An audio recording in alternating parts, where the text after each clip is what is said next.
I figure it's like old home week, right?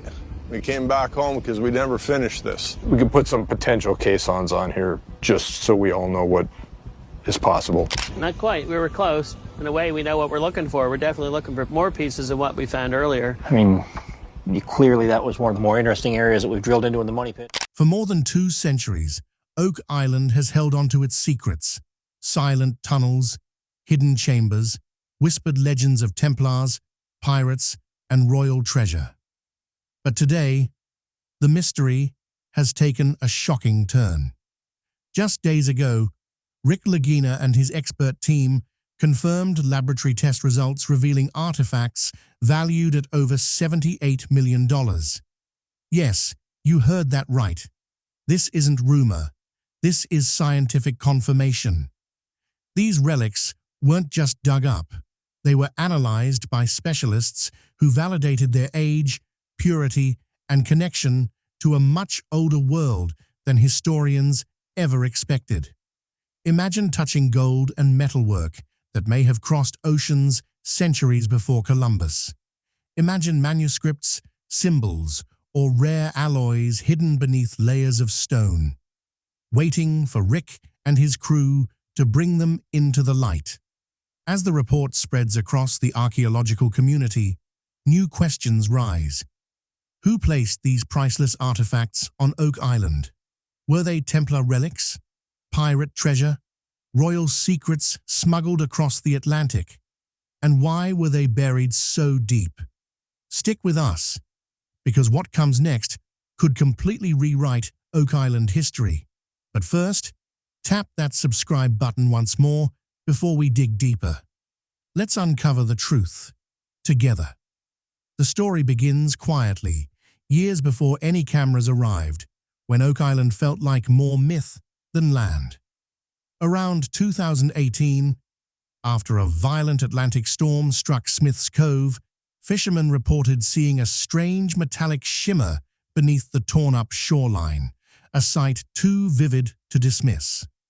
Those coastal rumors merged with brittle scraps of parchment discovered in an old maritime chest, each fragment carrying faint symbols believed to be linked to 15th or 16th century European travelers. That was enough to draw Rick Lagina back to the island's heart with renewed purpose. By 2020, excavation zones near the money pit deepened. Every shovel strike felt heavier than the last, as if the soil itself resisted surrender. The air grew denser underground.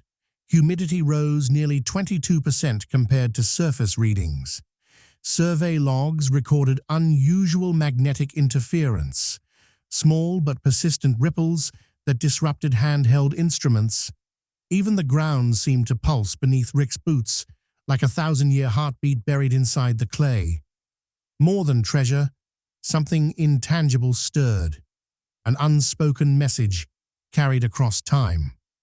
It felt personal, guided only by instinct and faint geological signatures. Rick's crew carved step by step through sediment older than colonial history. A record of 9 consecutive survey days revealed thin metallic residues in the soil, but nothing prepared them for what came next. One late evening, while clearing collapsed tunnel debris, Rick's trowel struck an unfamiliar surface. Not wood, not rock, but something smoother and cold. Without pause, the search pressed deeper, narrow corridors breathing out centuries of trapped moisture. Temperatures dropped nearly 6 degrees Celsius, 43 degrees Fahrenheit, to 37 degrees Fahrenheit within just 15 feet, a sign they were nearing a chamber long isolated from the surface world. This was where the line between myth and reality truly blurred. Heavy timbers marked the entrance to an engineered shaft that should not have existed. Precision cuts aligned too evenly to be natural. The tunnel system became stranger still, branching into multiple corridors that twisted like a protective maze. As days became nights underground, the crew followed faint tool marks along the walls, chisel lines that suggested deliberate craftsmanship. Their path steered them toward an eerie chamber, the humidity spiking past 90%, water dripping from timbers older than any map of Nova Scotia could explain. Inside that chamber lay a mound of soil unlike the rest, looser, almost placed. When they cleared it inch by inch, they uncovered the unmistakable edge of a carved surface. Under lantern light, it resolved into a statue nearly 3 feet tall, its face worn smooth, but posture remarkably intact.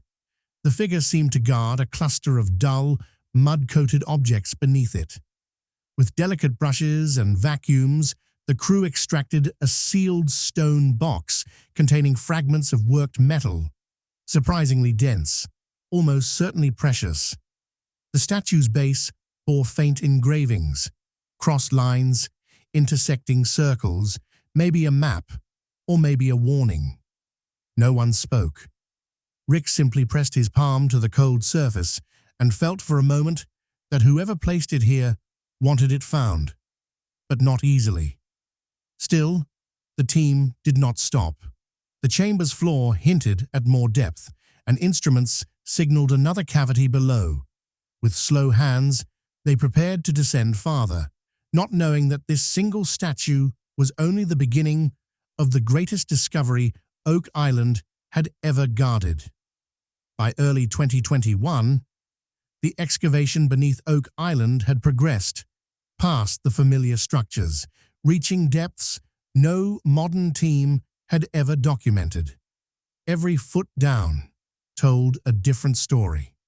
The soil layered like pages, first soft coastal sediment, then jagged mineral seams, then an almost engineered blend of clay and packed gravel. At 90 feet below surface, Rick's instruments detected a repeating pattern of void spaces, spaced roughly 14 to 17 meters apart, suggesting deliberate underground construction. No historical map, no colonial record, no local memory spoke of such architecture. As the team pressed deeper, the island's temperament changed. The air thinned. Droplets of cold water seeped down tunnel walls, their temperature a steady 6 to 7 degrees Celsius, unaffected by surface conditions. Then, shockingly, they found it. Tunnels where tunnels should not be. One passage ran perfectly straight for nearly 30 feet. Another curved sharply, as if designed to mislead. Portable laser scans estimated these tunnels could extend far beyond the known money pit network, possibly linking to older flood systems. At around 105 feet, the diggers hit something structured, square wooden beams braced like a hidden staircase. The wood tested later would show age signatures consistent with early 1400 to 1600 AD construction, impossibly old for the region. These platforms appeared untouched by modern tools. The cuts were clean, as though made by craftsmen who worked with patience and precision. No treasure yet, but the architecture itself was treasure in memory. Their descent became more dangerous. Unpredictable water channels surged suddenly, flooding shafts with cold ocean seepage. In 3 recorded instances, the crew had to retreat within minutes as the tunnels filled at rates of 10 to 18 liters per second, far faster than normal groundwater flow. But they continued, not for gold alone, but because every step whispered of ancient purpose. By lantern light, strange carvings began to appear, symbols deeply etched into damp stone. Some resembled compass stars, others interlocking spirals, and some defied interpretation.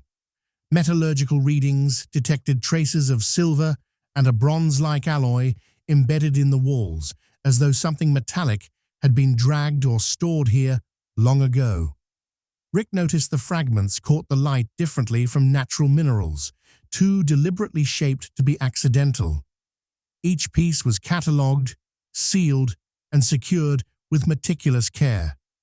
The deeper they went, the stronger the feeling grew. Not fear exactly, but presence.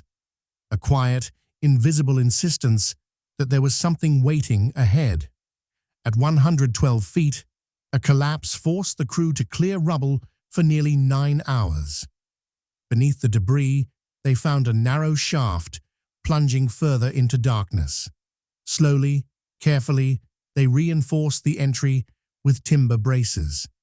When Rick descended, the floor below felt unnaturally smooth, like stone polished by countless hands. There, half buried in compacted silt, stood a figure, a statue nearly a meter tall, carved from pale stone that hadn't existed anywhere else on the island. Its surface was eroded, yet its posture unmistakable, upright, deliberate, watching. Beneath it lay fragments of hammered metal and a small sealed chest, its lid marked with intersecting lines that mirrored the symbols in the tunnel walls. The chamber temperature registered a stark 3 degrees Celsius drop, and humidity exceeded 92%, indicating an environment sealed for centuries. Every movement was slow, careful. Brushes replaced tools.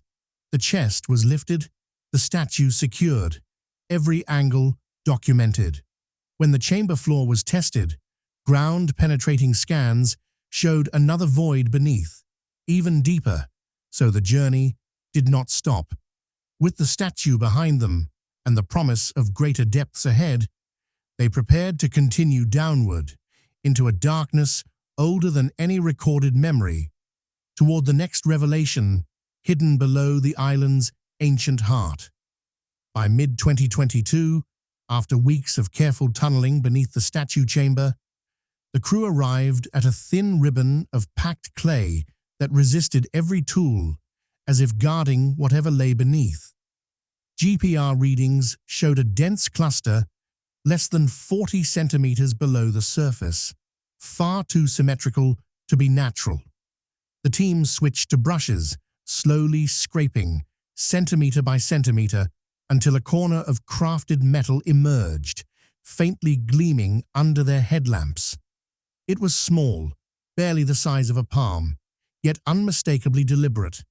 Its edges were softened by age, but there were markings, tiny repeating lines, perhaps script, perhaps symbols. Rick held it in silence, feeling its unexpected weight. The artifact registered over 85% purity in initial handheld XRF scans, far beyond anything expected from crude colonial smelting.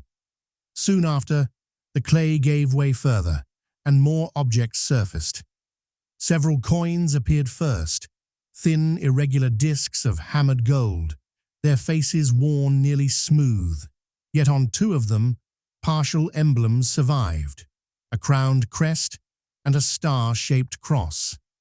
Those markings hinted at origins possibly from the 15th to 16th century maritime trade routes, though the island lay far from any documented route of the era. Time thickened in the tunnel. Just beyond the coins lay metal plates, sealed, beneath a layer of tar so stubborn that even after 3 hours of steam softening, only parts of the design were visible. Beneath the tar, faint geometric framing suggested the plates might have been ceremonial or symbolic, something meant to last. The tar layer itself tested positive for natural resin compounds not native to Nova Scotia, implying the plates had traveled far before reaching these depths. Then came the most fragile finds. Jewelry fragments wrapped tightly in fibrous material, possibly linen. Though only partial pieces, they were unmistakably refined. Curved gold prongs, inset stones, and one crescent-shaped ornament with deep blue inlay. The estimated combined weight of the jewelry fragments alone reached nearly 2.4 kilograms, though full restoration would be needed for precise measurement. Each piece hinted at a culture that valued both beauty and secrecy. But it wasn't the gold that stopped the crew's breath. It was what the artifacts meant. Every item felt like a message, placed centuries before, waiting to be opened at exactly this moment. Rick sensed it first. This was not a hoard scattered by accident. Someone had taken great care to hide them, layering tar, wrapping cloth, sealing everything beneath engineered passages, as if preparing for a return that never came. A small stone box emerged next, its lid lined with ridged patterns, 3 intersecting arcs, and a central hollow. When lifted, the box weighed more than expected, nearly 9 kilograms, and inside lay tightly packed fragments of gold, iron, and a darker alloy the scanners could not immediately identify. Nothing about these objects felt random. They were curated, protected, and placed with intention. With every discovery, a quiet realization settled over the tunnel. This was history speaking from a forgotten world, perhaps born on a voyage across treacherous seas, hidden in fear, or preserved for a future only they could imagine. And as Rick carefully sealed each artifact for testing, deeper readings suggested another cavity only 6 meters below, larger than any chamber so far, where metallic signatures appeared almost continuous, as though an even greater trove rested beneath the clay, waiting for the first human breath in centuries. The story pressing onward, deeper into the unknown earth. By late 2022, after weeks of excavation and cataloging, a decision had to be made. The artifacts, statue, gold fragments, sealed metal plates, could not remain only whispered finds beneath the island. Their value lay not only in wealth, but in truth. Rick knew that only scientific testing could reveal the story locked inside those ancient metals. So, with utmost caution, each piece was sealed in nitrogen-regulated cases and transported to a specialized materials analysis laboratory in Halifax. Every transfer was documented. Humidity and temperature were monitored to prevent further aging. Not even a fingerprint was added. Then came the hardest part, waiting. For 26 days, the Oak Island team lived in a strange silence. Work continued underground, but every heartbeat echoed the same question. Were these relics truly ancient? The lab ran isotopic testing, radiometric dating, gold purity analysis, and spectrographic scans on the plates and jewelry fragments. The statue underwent microfracture examination to determine its quarry origin.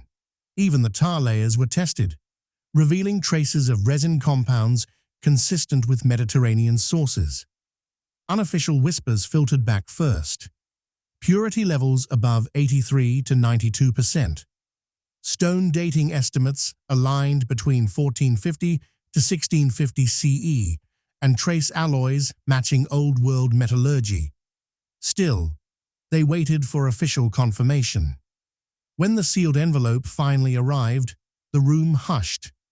Rick held it for a long moment, his palms cold. He broke the seal slowly. The results were astonishing. The artifacts were authentic, crafted centuries before, and chemically linked to materials originating across the Atlantic, far older than any colonial influence near Nova Scotia. Lab notes suggested they could have traveled by ship during very early maritime exploration, possibly long before documented settlement. The combined estimated valuation exceeded $78 million, with individual pieces carrying both monetary and cultural magnitude. Some fragments, particularly a gold-inlaid crescent ornament, held inscriptions too worn to decipher, yet still recognized as deliberate language. The team stared at the pages. Silence thickened. A few of them cried, quiet tears of relief, shock, and reverence. Their years of struggle, their refusal to quit, their belief in the island's heartbeat. It was all justified. These weren't legends. They were proof. But the results only widened the questions. Who placed them here? Why were they sealed beneath engineered tunnels? And what greater truth still slept below. The team spread the laboratory images across the table. One scan stood out, a metal plate bearing intersecting lines forming a sweeping arc that resembled a map. Under magnification, faint markings suggested routes rather than decoration, curving lines leading westward, perhaps following ancient ocean paths toward unknown destinations. This single image hinted that their discovery was not the end, but the beginning of a much larger trail.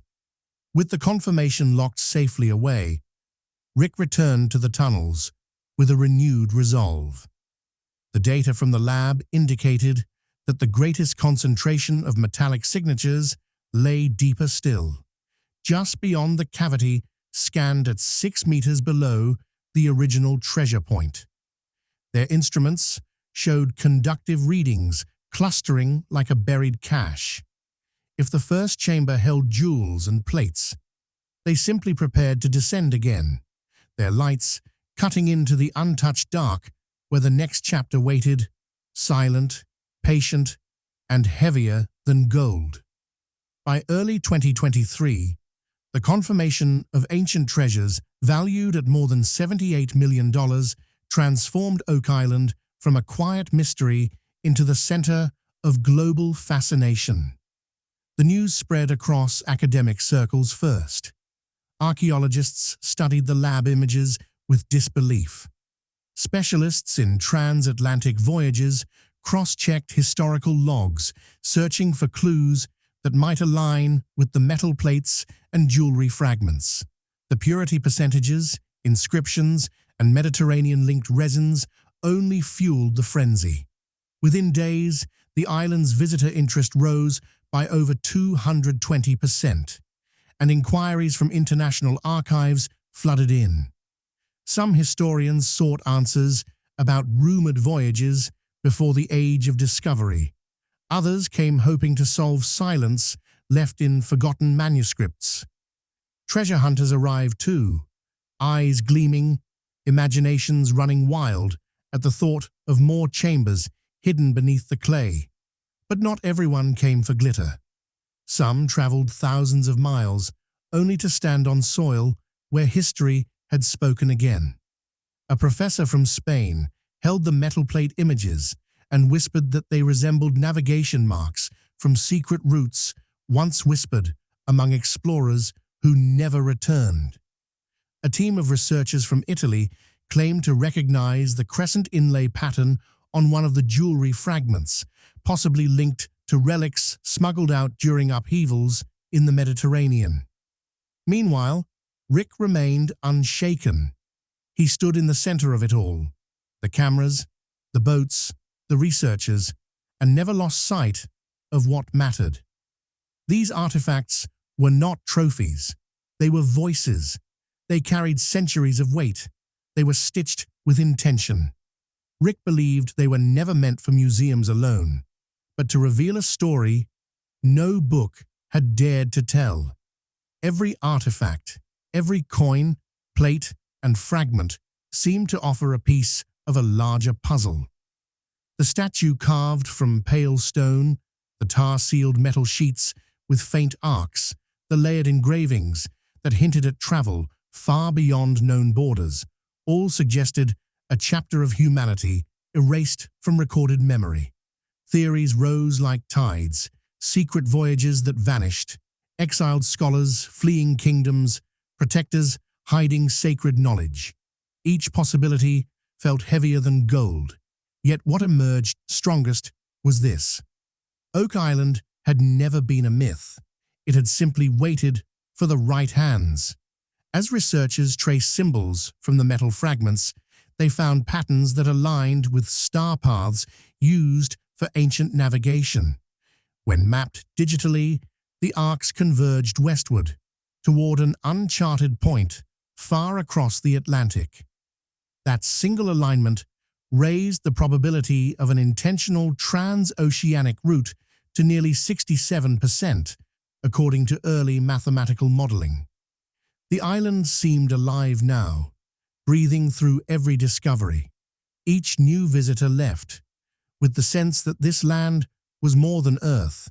It was memory. The tunnels, chambers, and stone platforms were not random constructions. They formed a story of incredible precision, one that was still unfolding. Rick gathered his crew beneath the dig entrance, staring at the charts in silence. Beneath the chamber, where the gold first breathed, the scanners had located another anomaly, larger and deeper than the last. Its reflective signature suggested dense material, possibly metal, stacked across nearly 4 meters. They prepared again. Equipment tested, conditions measured, every step mapped. Because whatever waited below might not only complete the puzzle, it might rewrite everything. And so, with lamps lit and hearts steady, they began descending once more, moving toward the final chamber where victory waited in the dark. The long Atlantic evening washed Oak Island in soft red light as Rick Lagina finally stood before the most powerful discovery ever pulled from its guarded depths. Weeks earlier, after a precise tunnel excavation beneath the labyrinth of booby-trapped clay, seawater channels, and ancient timber barriers, Rick uncovered what was first believed to be a large figure carved in stone. But closer inspection revealed something far more unusual. Their greatest discovery was only the beginning